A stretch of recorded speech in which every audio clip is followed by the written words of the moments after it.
Selamat berjumpa kembali rekan-rekan yang dikasihi Tuhan Yesus Kristus. Kita akan belajar kembali berkenaan dengan kedewasaan di dalam Kristus. Dan tema yang akan kita ambil pada pagi hari ini berkenaan dengan hukum Taurat yang mempersiapkan datangnya anugerah di dalam Tuhan Yesus Kristus. Sebelum itu, rekan-rekan sekalian yang dikasihi Tuhan, mari kita berdoa bersama-sama dan menyerahkan seluruh pembicaraan kita hari ini ke dalam tangan kasih sayang Bapa yang Maha Tinggi. Mari kita berdoa. Tuhan Yesus, kami menyerahkan seluruh pembicaraan kami dari awal sampai akhir ke dalam tangan Tuhan Yesus Kristus. Tolonglah kami supaya kami tidak menyimpang dari apa yang Tuhan tetapkan di dalam firman-Mu. Inilah kami dengan segala keterbatasan kami menyerahkan diri ke dalam tangan-Mu. Di dalam nama Tuhan Yesus Kristus. Amin. Jadi saudara sekalian, kita akan membahas bersama-sama berkenaan dengan hukum Taurat yang mempersiapkan datangnya anugerah untuk keselamatan bagi semua manusia. Galatia pasal 4 ayat 4 sampai dengan ayat yang ke-7. Setelah genap waktunya, maka Allah mengutus anaknya. Dalam hal ini adalah Tuhan Yesus Kristus yang lahir dari seorang perempuan dan takluk kepada hukum Taurat. Ia, Tuhan Yesus Kristus, diutus untuk menebus mereka yang takluk kepada hukum Taurat, supaya kita diterima menjadi anak. Dan karena kamu adalah anak, maka Allah telah menyuruh roh anaknya, yaitu roh Kristus, ke dalam hati kita yang berseru, "Ya Aba, ya Bapa." Jadi, kamu bukan lagi hamba, melainkan anak. Jikalau kamu anak, maka kamu juga adalah ahli waris oleh Allah. Itu yang dituliskan di dalam kitab Galatia pasal 4, ayat 4 sampai dengan ayat yang ke-7. Jadi saudara sekalian, sebenarnya Tuhan memberikan hukum Taurat itu bukan untuk menghukum umatnya. Dia memberikan aturan-aturan agar umatnya tidak melakukan kesalahan fatal dalam menapaki kehidupannya. Hukum Taurat itu membuat umat menyadari keberdosaan mereka, sehingga mereka memerlukan jalan pengampunan dosa agar relasi dengan Tuhan yang Maha Tinggi dipulihkan kembali. Itu sebabnya ada peraturan-peraturan yang cukup rinci untuk korban penghapus dosa, korban persembahan, dan yang lain-lain. Luar biasa kasih Tuhan itu. Jadi hukum Taurat itu merupakan anugerah Tuhan. Sebab Tuhan yang berinisiatif untuk mencari manusia. Ia menunjukkan jalan untuk menjalin relasi dengan dirinya kembali. Melalui hukum-hukumnya. Maksudnya melalui hukum Allah. Manusia mengenal dirinya yang kurang dari ukuran Allah. Melalui hukum-hukumnya, manusia mengenal dirinya yang penuh dengan kekurangan dan dosa. Nah, itu sebabnya melalui hukum Taurat, kita mengenal korban penghapus dosa. Jadi melalui korban penghapus dosa, manusia mengenal jalan yang disediakan Allah untuk memulihkan relasinya dengan Tuhan. Sebenarnya semuanya ini merupakan bayangan, merupakan persiapan akan anugerah keselamatan dalam Sang Anak Domba Allah yang dikorbankan untuk menghapus dosa umat manusia. Jadi saudara sekalian yang dikasihi Tuhan, hukum Taurat itu baik, hukum Taurat itu sempurna, hukum Allah itu benar-benar membawa manusia datang kepadanya. Namun hukum yang sempurna itu pada waktu diterapkan di dalam kehidupan manusia yang tidak sempurna, membuat manusia mulai mengenal dirinya yang kurang dari ukuran Allah. Ukurannya jelas disampaikan melalui hukum Taurat. Namun manusia sesudah membaca dan mempelajari hukum-hukum Allah, tuntutan-tuntutan hukum Allah, sadar bahwa dirinya tidak mampu melakukan semuanya itu. Melalui hukum Tauratlah manusia mengenal dirinya kurang dari ukuran yang ditetapkan Allah sebagai umat yang dikehendaki Allah. Manusia mengenal dirinya sebagai seorang berdosa. Namun, hukum Taurat bukan hanya memberitahu tentang manusia itu berdosa, tetapi pada masa itu, pada masa Perjanjian Lama, Tuhan memberikan jalan supaya manusia bisa berhubungan kembali, memiliki relasi kembali dengan Dia. Ia menyediakan korban penghapus dosa. Jadi melalui korban penghapus dosa, manusia mengenal jalan yang disediakan Allah untuk memulihkan relasinya, memulihkan hubungannya dengan Tuhan. Jadi, peran hukum Taurat untuk kehidupan itu sebenarnya mengatur relasi manusia dengan Allah. Itu yang pertama. Misalnya hukum yang ke-1 sampai ke-4 dari ke-10 hukum. Janganlah ada padamu Allah lain di hadapanku. Dan selanjutnya, kita semua sudah memahami hal ini. Jadi, sebenarnya hukum Taurat itu mengatur relasi manusia dengan Allah. Itu sebabnya di sana ada tatanan ibadah di bait suci, tatanan tentang kurban dan segala macam.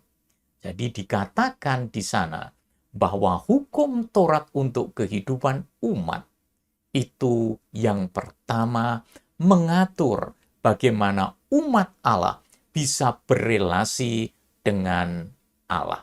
Tuhan mempunyai tuntutan dan kemudian Tuhan memberitahu jalan-jalannya. Yang kedua, hukum Taurat itu untuk mengatur relasi manusia dengan sesamanya.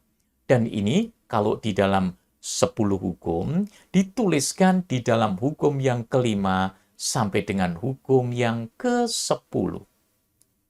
Yang menjelaskan tentang menghormati orang tua, jangan membunuh, jangan berzina, dan segala macam. Jadi hubungan antar manusia diatur melalui hukum yang Tuhan turunkan untuk umatnya. Dengan demikian jelas bagi kita peran hukum Taurat untuk kehidupan berkenaan dengan relasi dengan sesama manusia. Di sana juga disebutkan tentang hukum pernikahan dan selanjutnya. Yang ketiga, sebenarnya peran hukum Taurat untuk kehidupan itu adalah untuk mengatur relasi manusia dengan dirinya sendiri dan lingkungannya. Itu disebutkan di dalam hukum yang ke-10 dan hukum-hukum lain yang disebutkan di dalam kitab Taurat. Misalnya, tentang hukum ke-10 berkenaan jangan mengingini. Artinya, jangan memiliki keinginan untuk memiliki barang orang lain, istrinya, dan semua yang dimilikinya. Artinya, jangan sampailah kita ini memiliki keinginan-keinginan yang bukan menjadi hak kita. Di sana juga kita belajar di dalam hukum Taurat itu diatur tentang makanan supaya kita sehat. Ada Sabat untuk tanah. Pada tahun-tahun Sabat, tanah itu dibiarkan supaya tanah itu kembali ke suburannya. Dan semuanya itu diatur sedemikian rupa. Tuhan menurunkan hukum Taurat untuk menolong umatnya supaya kehidupannya menjadi baik. Jadi peran hukum Taurat untuk kehidupan jelas sekali. Mengatur relasi manusia dengan Allah, mengatur relasi manusia dengan sesamanya, mengatur relasi manusia dengan dirinya sendiri, dan juga dengan lingkungannya. Saudara sekalian, hukum Taurat itu memang dianugerahkan kepada manusia, agar manusia menyadari juga bahwa mereka memerlukan juru selamat. Karena dalam kenyataannya, manusia tidak mampu untuk dapat melakukan seluruh hukum Taurat. Karena hukum Taurat itu sempurna, diterapkan kepada manusia yang tidak sempurna, maka pasti ada hambatan-hambatan yang mencoba menghalang-halanginya. Lalu, apakah hukum Taurat itu bertentangan dengan janji Allah? Di dalam kitab Galatia pasal 3 ayat 21 memberitahu, kalau demikian bertentangankah hukum Taurat dengan janji-janji Allah? Sekali-kali tidak. Sebab andai kata hukum Taurat diberikan sebagai sesuatu yang dapat menghidupkan, maka memang kebenaran berasal dari hukum Taurat. Apakah hukum Taurat itu bertentangan dengan janji Allah? Janji Allah tentang keselamatan yang sejati. Jawabannya adalah tentu saja tidak. Hukum Taurat diberikan sebagai penuntun supaya orang datang kepada Kristus, Sang Penebus. Kita tahu, seperti luka, hukum Taurat mampu menunjukkan luka tersebut, tetapi tidak mampu mengobati luka itu. Itu sebabnya Kristus datang untuk menyembuhkan. Jadi, hukum Taurat bertugas untuk menunjukkan bahwa manusia itu berdosa. Itu sebabnya Kristus datang untuk menyembuhkan luka-luka tersebut. Kurban bakaran dalam hukum Taurat merupakan gambaran dari korban Kristus yang sempurna. Korban Kristus yang menyembuhkan, karena oleh bilur-bilurnya kita sudah sembuh. Nah, di dalam kitab Galatia pasal 4 ayat 5 sampai dengan ayat 11, bahwa anak yang belum dewasa dididik dan dibimbing oleh orang tuanya untuk hal-hal yang tidak dipahaminya. Memang pada waktu kecil, anak-anaknya diminta untuk taat kepada orang tuanya. Orang tua mengarahkan semuanya untuk kebaikan anak tersebut. Mungkin anak itu tidak memahami kenapa. Namun di kemudian hari, semua yang dipelajari dari orang tua tersebut akan berguna bagi dirinya. Jadi, anak-anak yang sedang dalam perwalian atau asuhan hanya tunduk pada aturan tanpa memahami alasannya. Ya, hanya sebagai sebuah ritual semata-mata. Kita harus taat pada apa yang dikatakan orang tua kita untuk kebaikan kita, meskipun kita tidak memahaminya. Tetapi sesudah yang sempurna tiba, yaitu kedatangan Kristus, membuat orang-orang yang belum dewasa imannya, mereka menjadi matang, menjadi dewasa. Ketidakpahaman mereka kemudian menjadi sirna. Nah, penebusan sempurna dalam Kristus sebenarnya menghasilkan kemerdekaan. Inilah anugerah yang sangat berharga. Saudara sekalian, dari catatan ini kita bisa belajar bahwa hukum Taurat merupakan penuntun, penjaga, supaya orang-orang datang kepada keselamatan yang sejati. Sungguh, dosa-dosa hanya bisa dipahami melalui hukum-hukum Allah yang sempurna. Sehingga manusia menyadari bahwa dirinya benar-benar bukan makhluk yang sempurna. Dia memerlukan juru selamat untuk menolong dirinya berhubungan kembali dengan Tuhan Allah yang Maha Suci. Tujuan agung dari semuanya ini adalah untuk menebus manusia yang takluk kepada hukum Taurat dan menyelamatkan mereka dari kuk perhambaan yang begitu menekan, yang begitu berat. Jadi, Kristus, diutus untuk menebus kita, supaya kita diterima menjadi anak-anaknya, sehingga dengan rohnya kita bisa berseru kepada Allah dengan panggilan Bapa. Itulah anugerah yang sangat berharga, kehadiran Kristus di bumi ini dan pengorbanannya di atas kayu salib, kebangkitannya, dan sekarang dia duduk di tahta kerajaannya. Jadi, kita dibenarkan bukan karena melakukan hukum Taurat, karena terus terang kita tidak mampu melakukannya. Nah, akhirnya Tuhan Allah mengambil inisiatif dalam anugerahnya yang besar, dalam kasih-Nya yang tak terbatas, kasih-Nya yang tanpa syarat. Kristus datang untuk menawarkan penebusan. Mari kita lihat perbandingannya sekarang tentang hukum Taurat dan anugerah di dalam Tuhan Yesus Kristus. Relevansinya antara hukum Taurat dengan anugerah di dalam Tuhan Yesus Kristus. Galatia 3 ayat 19 disebutkan demikian. Kalau demikian, apakah maksudnya hukum Taurat? Iya, hukum Taurat ditambahkan oleh karena pelanggaran-pelanggaran. Sampai kapan? Sampai datang keturunan yang dimaksud oleh janji itu, yaitu janji Allah. Dan hukum Taurat disampaikan dengan perantaraan malaikat-malaikat ke dalam tangan seorang pengantara. Dan pada waktu itu adalah Nabi Musa.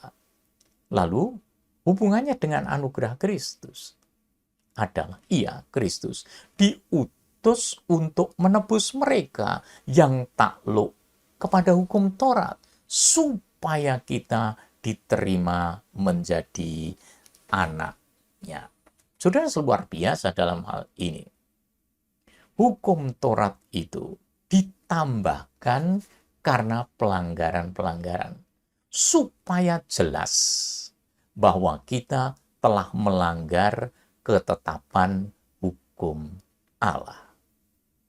Dengan demikian, maka kalau sudah sadar, bertobat dan datang kepada jalan yang disediakan Tuhan, yaitu Tuhan Yesus Kristus. Galatia 3 ayat 21-22. Kalau demikian, ini pertanyaannya, bertentangkankah hukum Taurat dengan janji-janji Allah? Sekali-kali tidak. Sebab andai kata hukum Taurat diberikan sebagai sesuatu yang dapat menghidupkan, maka memang kebenaran berasal dari hukum Taurat. Tetapi kitab suci atau hukum Taurat yang dimaksudkan di sini telah mengurung segala sesuatu di bawah kekuasaan dosa, supaya oleh karena iman dalam Yesus Kristus, janji itu diberikan kepada mereka yang percaya. Nah, dari catatan ini kita melihat bahwa segala sesuatu dikurung oleh hukum Taurat. Istilah yang dipakai, kitab suci telah mengurung segala sesuatu di bawah kekuasaan dosa. Artinya bahwa melalui kitab suci, semua orang sadar bahwa tidak ada seorang pun yang benar. Tidak ada seorang pun yang tidak berdosa di hadapan Allah. Semuanya bersalah. Semuanya kurang dari ukuran yang ditetapkan oleh Tuhan Allah. Nah, itu sebabnya orang hanya diselamatkan oleh karena anugerah, yaitu iman dalam Yesus Kristus. Nah, sebelum iman itu datang, sebelum Tuhan Yesus Kristus itu datang, kita ini orang-orang Yahudi pada masanya berada di bawah pengawalan hukum Taurat dan dikurung sampai iman itu telah dinyatakan. Mereka harus melakukan semuanya itu dengan ketetapan-ketetapan yang sangat membebani mereka. Galatia 4 ayat yang ke-6, dan karena kamu adalah anak, maka Allah telah menyuruh roh anaknya, yaitu roh Kristus, ke dalam hati kita yang berseru, ya Aba, ya Bapa. Jadi, keselamatan hanya ada di dalam Tuhan Yesus Kristus. Pengangkatan anak disebabkan karena orang beriman kepada Kristus dan roh Kristus ada di dalam orang tersebut. Jadi, saudara sekalian yang dikasihi Tuhan, hukum Taurat itu tidak bertentangan dengan anugerah. Justru hukum Taurat itu mempersiapkan lahirnya anugerah. Karena melalui hukum-hukum Allah ini, manusia mengenal dosa. Bagaimanapun juga, kitab suci mengurung semua di bawah kuasa dosa. Artinya, tidak ada seorang pun yang benar di hadapan Allah. Dari mana manusia tahu? Dia tahu dari firman Allah. Dia tahu dari hukum-hukum Allah. Mereka tahu dari tuntutan-tuntutan Allah untuk berkenan kepadanya. Jadi dengan demikian, tepat seperti yang dikatakan kitab suci, bahwa kitab suci, hukum Taurat itu telah mengurung segala sesuatu, mengurung seluruh manusia di bawah kekuasaan dosa. Artinya, tidak ada seorang pun yang luput dari kekuatan kuasa dosa. Sampai Tuhan Yesus datang untuk melepaskan kita semua dan benar-benar kita dimerdekakan dari kuasa dosa. Galatia pasal 3 ayat yang ke-24. Jadi hukum Taurat adalah penuntun bagi kita. Ingat, hukum Taurat adalah penuntun bagi kita sampai Kristus datang, supaya kita dibenarkan karena iman, bukan karena perbuatan melakukan hukum Taurat. Karena dalam kenyataannya, manusia tidak mampu untuk menjalankan hukum Allah dengan sempurna seperti yang dituntut oleh Allah yang maha sempurna. Nah, dengan demikian, anugerah di dalam Kristus dinyatakan. Jadi kamu bukan lagi hamba, melainkan anak. Jikalau kamu anak, maka kamu juga adalah ahli waris oleh Allah. Luar biasa saudara sekalian, ini merupakan anugerah. Kalau hukum Taurat itu menuntun kita sampai Kristus datang supaya kita dibenarkan karena iman. Dan kalau sudah kita dibenarkan karena iman, maka kita itu bukan lagi hamba, tetapi kita ini adalah anak, diangkat menjadi anak oleh karena anugerah yang begitu besar di dalam Kristus. Kenapa? Karena Roh Kristus berkenan hadir di dalam hidup kita, sehingga kita dengan hak yang diberikan Tuhan kepada kita, kita menyebut Allah adalah Bapa. Ya Aba, ya Bapa. Luar biasa kasih sayang Tuhan kepada seluruh umat manusia. Itu sebabnya janganlah kita mengabaikan kasih Tuhan yang begitu besar ini. Jangan melewatkan anugerahnya. Mari kita ambil kesempatan saat ini untuk beriman kepadanya, menerima dia, percaya kepada anugerah Allah di dalam Tuhan Yesus Kristus. Bagi saudara yang belum mengambil keputusan ini, inilah saatnya. Karena Allah masih membuka kesempatan bagi semua manusia untuk datang kepadanya melalui Tuhan Yesus Kristus. Kesimpulannya, hukum Taurat berperan penting dalam mempersiapkan kedatangan Kristus, kedatangan anugerah bagi setiap manusia. Kristus datang sebagai anugerah yang sangat-sangat berharga. Jangan sampai kita mengabaikannya. Anugerah ini harus diterima oleh manusia dalam iman agar dapat menerima pengampunan dari dosa dan menikmati keselamatan sejati, yaitu relasi yang dipulihkan dengan Tuhan Allah sendiri sebagai anak-anaknya. Marilah kita renungkan tentang diri kita. Sudahkah kita menerima anugerah yang sangat berharga ini? Kalau belum, ambillah kesempatan pada hari ini. Jangan lewatkan kesempatan yang Tuhan anugerahkan kepada kita semuanya. Mari kita berdoa. Tuhan Yesus, kami bersyukur kepadamu untuk anugerah-Mu yang begitu besar kepada kami, sehingga kami mendapat keselamatan sejati, keselamatan yang dijamin oleh Tuhan sendiri. Kami menyadari bahwa kami sebagai orang-orang yang kurang dari ukuran hukum-hukum Allah. Tetapi oleh karena anugerah-Mu, Tuhan berkenan memberikan jalan kepada kami, jalan keselamatan yang sejati, yaitu dengan pengorbanan Tuhan Yesus Kristus di atas kayu salib, supaya kami percaya kepadanya. Terima kasih Tuhan Yesus untuk hari ini.